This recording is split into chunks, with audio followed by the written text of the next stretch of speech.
Ceritanya. Halo Sobat Nova, melanjutkan cerita dari episode sebelumnya ya. Semoga kalian suka.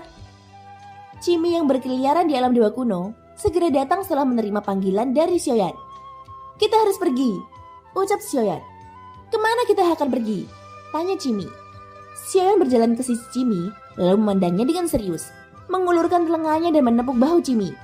Jangan bertanya, ucap Xiaoyan dengan lembut, mengucapkan dua kata. Tanpa menunggu jawaban Chimi, semuanya menjadi gelap. Chimi hanya mendapati bahwa dirinya sudah tidak bisa bergerak. Dia merasakan hawa dingin di hatinya. Perasaan ini sudah tidak asing lagi baginya. Hei, orang macam apa kau ini? Mengapa kau mengurungku di ruang gelap ini lagi? Aku bahkan tidak bisa bergerak. Kamu tidak cukup memanfaatkan orang lain. Kau bahkan menganiaya orang lain. Ucap Chimi sangat marah sehingga dia tidak bisa menahannya. Dia disegel ke dalam 9 peti mati pagoda emas. Alasan mengapa Chimi bisa dimasukkan ke dalam pagoda emas adalah tubuhnya mengandung kehendak jiwa Xiaoyan. Orang tercela, jangan biarkan aku mendapatkan kesempatan. Apa yang aku terima hari ini akan dibayar 2 kali lipat besok. Ucap Chimi masih meraung marah. Xiaoyan mengabaikannya. Dia sedang bersiap untuk memasuki pohon dunia di lantai 10 pagoda emas. Untuk menuju dunia dewa iblis kuno tentunya harus melalui pohon dunia. Tapi saat Xiaoyan menutup matanya, sebelum pikirannya memasukinya, tiba-tiba saja suara ratu terdengar. Suamiku, sepertinya ada yang mencarimu, ucap sang ratu.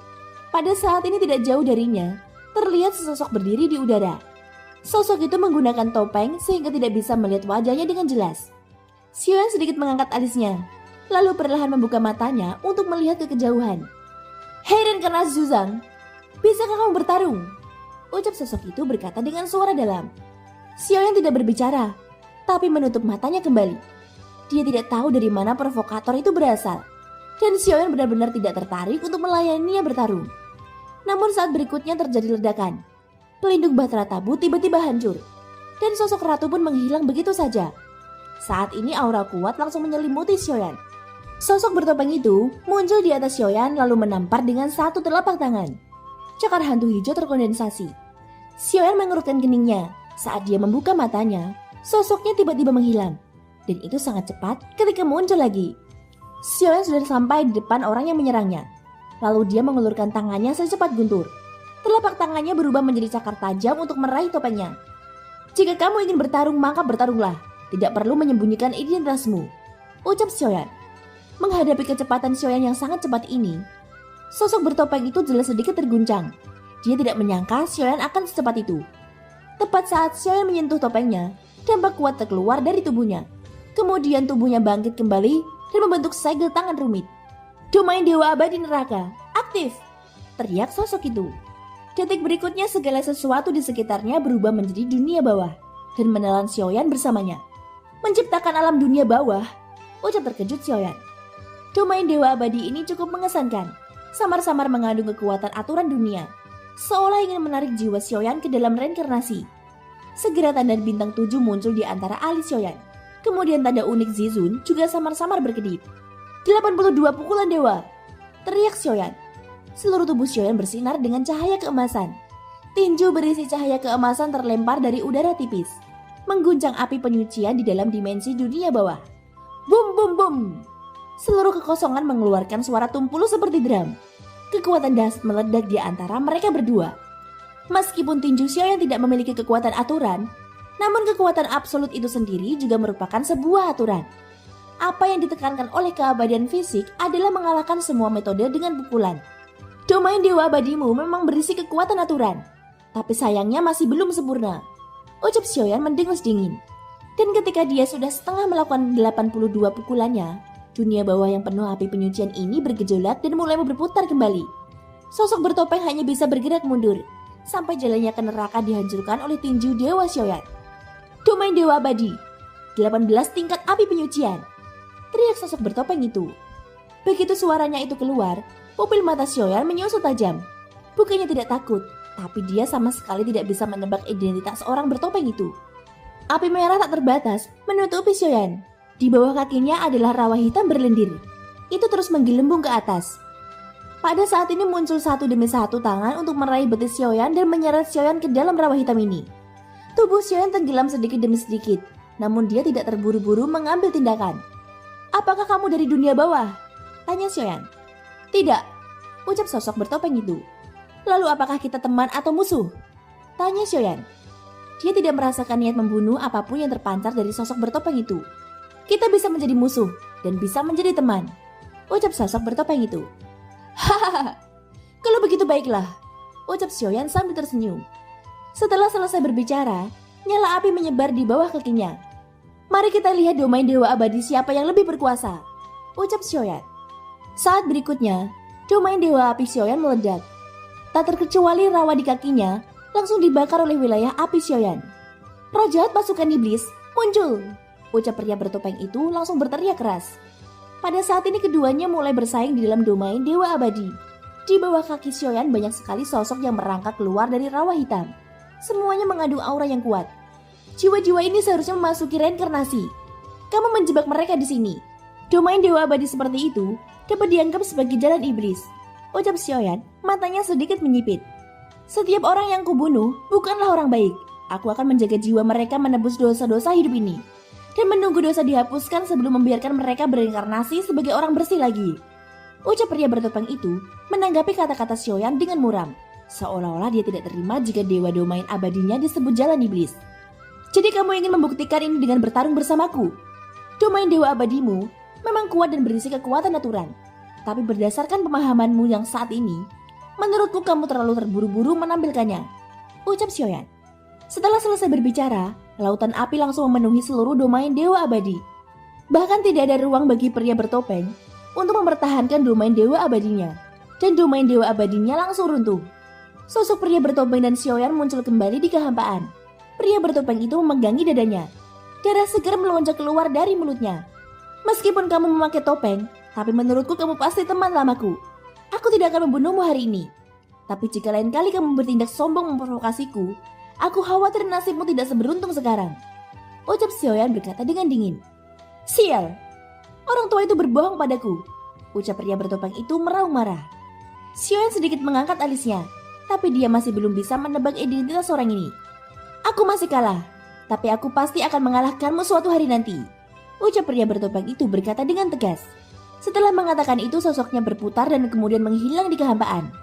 Xiaoyan kembali ke Bahtera Tabut, dan sampai sekarang sang ratu masih belum muncul. Scene berganti di kehampaan yang cukup jauh dari lokasi Xiaoyan. Pada saat ini terlihat sosok tua berdiri dengan tangan di belakang punggungnya. Dia menatap kejauhan sebelum menghembuskan nafas panjang. Murid bodoh. Berapa kali orang tua ini mengatakan, jangan terburu-buru melawannya sekarang. Tapi kamu tidak mau mendengarkanku. Kamu memiliki keinginan besar untuk mengalahkan reinkarnasi dari makhluk tertinggi. Itu memang bagus, tapi mengukur kekuatan pihak musuh adalah poin penting. Ucap lelaki tua itu menggelengkan kepalanya tanpa daya. Dan di sebelahnya sosok ratu yang hilang ternyata ada di sini. Chowking, apakah kamu sudah menerima murid? Ucap sang ratu sepertinya mengenalinya. Tentu saja jika Xiaoyan melihat lelaki tua ini, dia juga mengenalinya. Ini karena mereka pernah bertemu sebelumnya. Ya, dia baru saja berhasil mencapai hati Tao yang tertinggi. Namun karakternya yang keras kepala sulit dikendalikan. Dia memiliki ambisi mengalahkan reinkarnasi Zuzang dan memaksaku menemukannya. Ucap Chowking tersenyum pahit dan menggelengkan kepalanya. Sungguh, bisa menguasai semua kemampuanmu, itu berarti dia memiliki bakat yang luar biasa. Ngomong-ngomong, mengapa muridmu terlihat familiar? Ucap sang ratu mengangkat alisnya. Anak ini mempunyai nasib tertentu denganku. Jadi aku menerimanya sebagai muridku. Dia berasal dari aliansi abadi. Di masa lalu Jin Wuye mengubahnya menjadi Zuzang kedua. Tapi dia dibuang karena gagal mewujudkan apa yang mereka inginkan. Aku merawatnya dengan sepenuh hati. Meskipun dia suka menentangku, tetapi aku sangat menyayanginya. Ucap Chowking tersenyum pahit. Hahaha, ternyata ada generasi muda yang bahkan bandit tua Chowking tidak bisa mengendalikannya. Itu sungguh aneh. Siapa nama orang ini?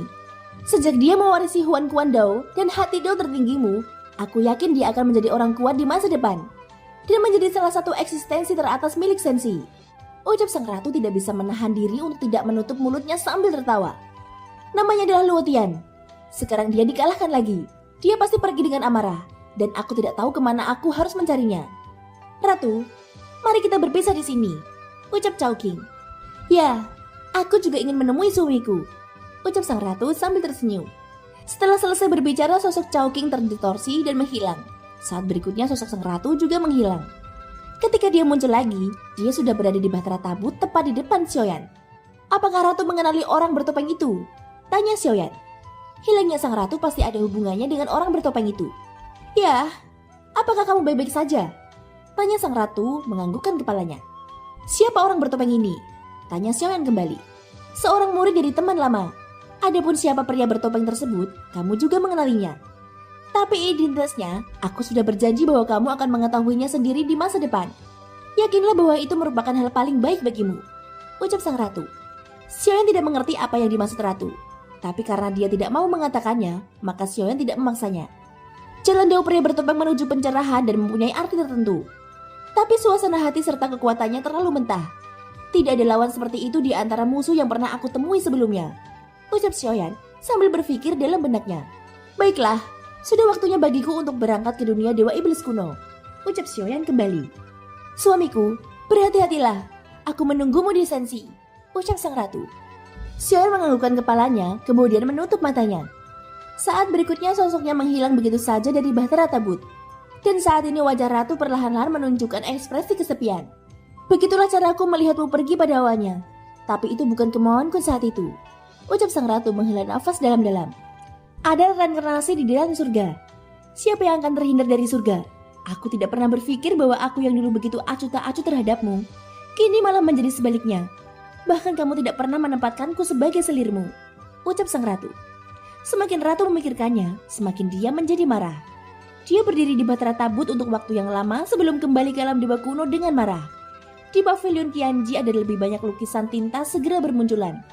Sementara itu, Xiaoyan saat ini sudah berada di dalam ruang cahaya teleportasi. Setelah Xiaoyan mendapatkan pengalaman lintas dunia, kali ini dia tidak panik seperti sebelumnya. Dan dengan santai menjalani proses perpindahan antar dunia. Namun pada saat ini cincin penyimpanannya tiba-tiba bersinar dengan cahaya biru. Artinya ada panggilan lagi dari alam dewa kekacauan. Hanya saja, Xiaoyan tidak menyangka hal itu terjadi ketika dia dalam perjalanan antar dunia. Untungnya tidak ada bahaya. Dalam hal ini Xiaoyan tidak berkeberatan untuk memasuki dimensi alam dewa kekacauan. Segera dengan pemikirannya, kehendak jiwanya tenggelam ke dalam batu giok khusus. Jiwanya sekali lagi merasakan perasaan ditarik. Kemudian sosoknya muncul di atas platform batu dengan ukiran angka 9 di atasnya. Selain dia, nomor 1 sampai 8 sudah berdiri di platform batu mereka sendiri. Dan Xiaoyan yang terakhir datang. "Semuanya sudah di sini. Mari kita mulai rapatnya," ucap si nomor 1. Mengikuti prosesnya, setiap orang akan bercerita dan berbagi cerita terlebih dahulu mengenai dunia atau ilmunya masing-masing. Setelah berbagi, mereka akan berbicara satu sama lain dan bertanya. Dan seseorang kemudian dapat meminta delegasi. Adapun komisi yang sudah selesai, perlu dikomunikasikan satu sama lain melalui si nomor 1. Setelah beberapa kali pertemuan ini, Xiaoyan juga secara kasar mengetahui keseluruhan proses pertemuan. Meskipun informasi yang dibagikan di dalamnya tidak mengungkapkan banyak hal, namun beberapa informasi masih berguna. Mata Xiaoyan tanpa sadar masih menatap si nomor 6.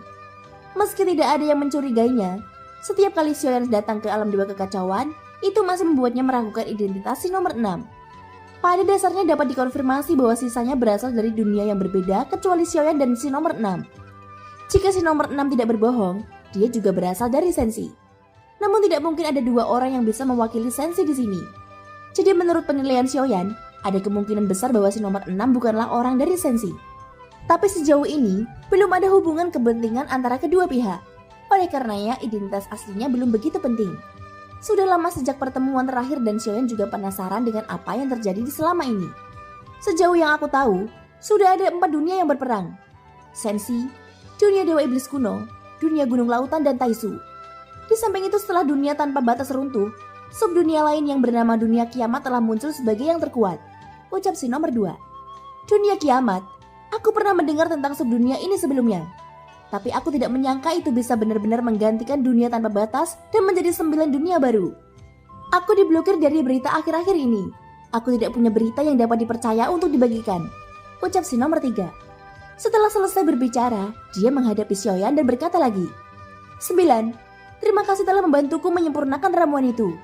Pil obatnya sangat bagus. Terima kasih. Jika kamu butuh sesuatu, tolong beritahu aku. Ucap si nomor 3. Tidak perlu sopan. Semua orang mendapatkan apa yang mereka butuhkan. Berbicara tentang delegasi, dapatkah kamu menemukan beberapa peta bintang terperinci atau informasi tentang dunia Dewa Iblis kuno untukku? Ucap Xiaoyan. Apakah kamu akan pergi ke dunia Dewa Iblis kuno? Tanya si nomor 3. Aku punya rencana ini, tapi aku masih mempertimbangkannya. Kalaupun ingin berangkat, masih perlu melakukan persiapan lebih lanjut. Ucap Xiaoyan tidak berniat mengungkapkan keberadaannya ke dunia Dewa Iblis kuno. Tidak masalah, kebetulan aku juga sedang mengoleksinya. Setelah pertemuan berakhir, aku akan menyerahkan peta ini kepadamu. Ucap si nomor 3 dengan senang hati, menyetujui tugas Xiaoyan. Kalau begitu terima kasih, ucap Xiaoyan. Ngomong-ngomong, bisakah kamu membantuku memperbaiki pil yang lain?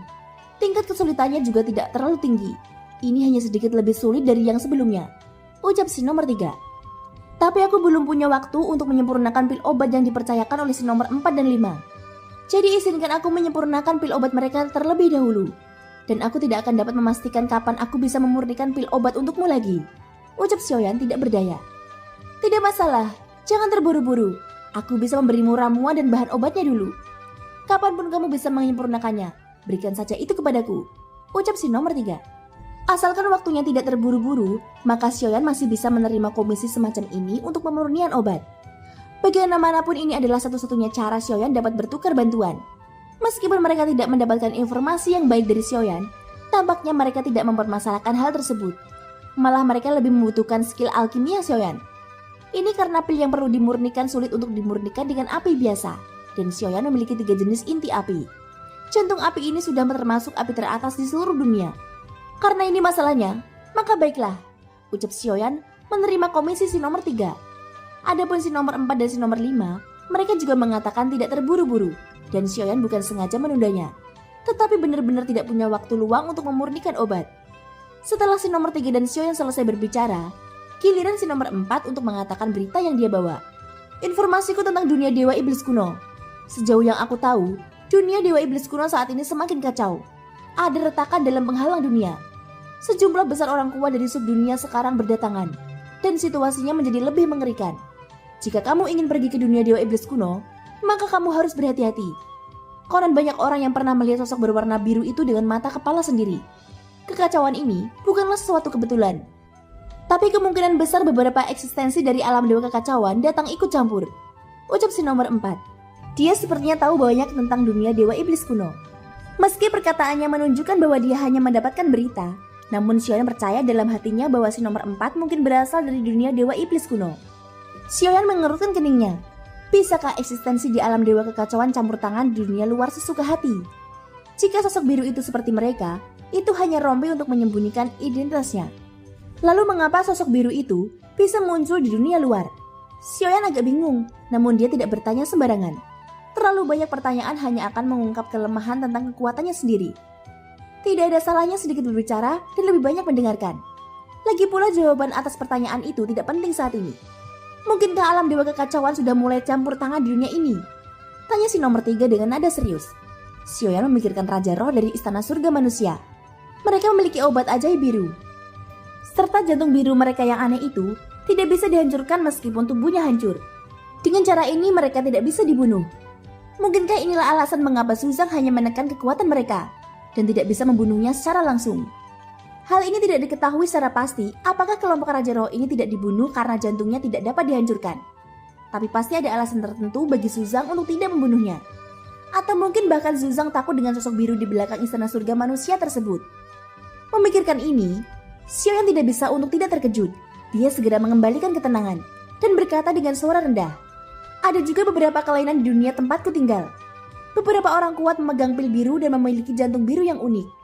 Selama seseorang tidak bisa menghancurkan jantung biru tersebut, maka seseorang tidak dapat membunuh mereka."